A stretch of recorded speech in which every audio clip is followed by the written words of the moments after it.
Hi, I was able to catch this week Glass Onion, the follow up to Knives Out from 2019. It's unusual in that it's a film that's been produced by Netflix but has had a limited theatrical run, a single week for Thanksgiving in the US and the same period worldwide, prior to its launch on the streaming service on the 23rd of December this year. So I was able to get into a showing on Friday evening.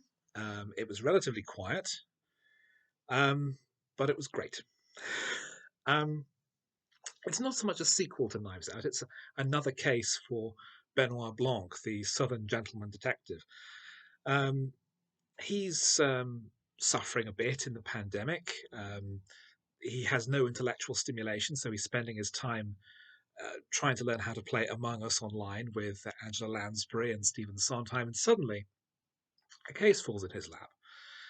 A group of disruptors, all linked by their friendship with billionaire industrialist Miles Bron, receive a huge puzzle box in the post. They manage to solve it between them, and they discover inside an invitation inviting them to Bron's palatial mansion on his private island off Greece called the Glass Onion for a weekend murder mystery retreat.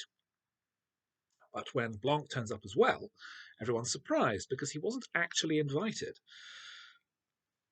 And so events continue from there. To say any more is a spoiler.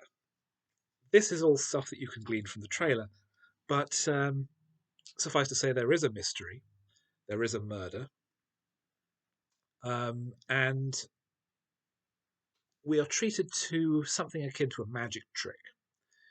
I was very impressed by the first film.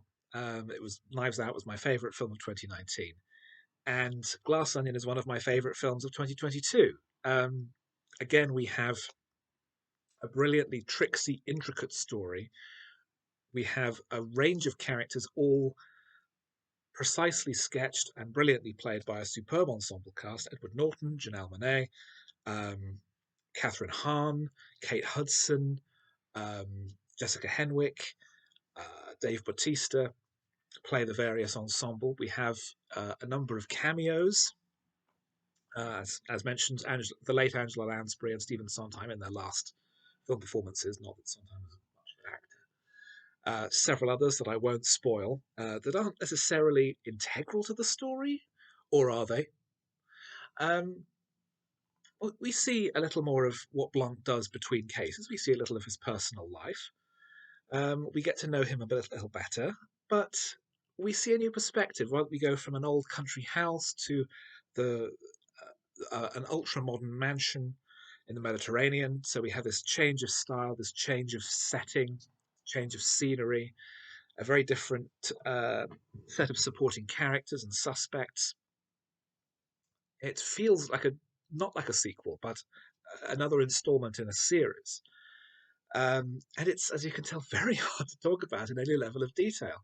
It does have a similar kind of subtext to it in the way that the first film did, ideas about class, wealth, um, the problems of society today. And Bron is set up as being very much an Elon Musk type. But it's it's infinitely more complex and infinitely more layered. And I think the brilliance is in the title itself. A glass onion, as Blanc describes, is something that is layered and complicated, and yet you can see right through it. And that's very much the film itself. The twists unravel like, as I say, like a magic trick. Um, I thought that the screenplay was superb. It's probably the best. Well, I'd say original because it's not completely original. It does use pre-existing characters, but it's the best non-adapted screenplay this year. I think I would count it. I would count it as an adapted screenplay. A very fine cast, superbly directed. It acknowledges the existence of the pandemic and uses that to derive the story. And the way characters' attitudes towards it, I think, reflect their own personalities in a way that we're likely to see in films in years to come. Um, but it's a terrific film. I enjoyed it very much.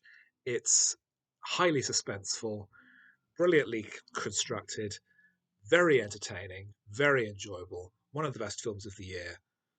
Blockbuster of the year. I loved it.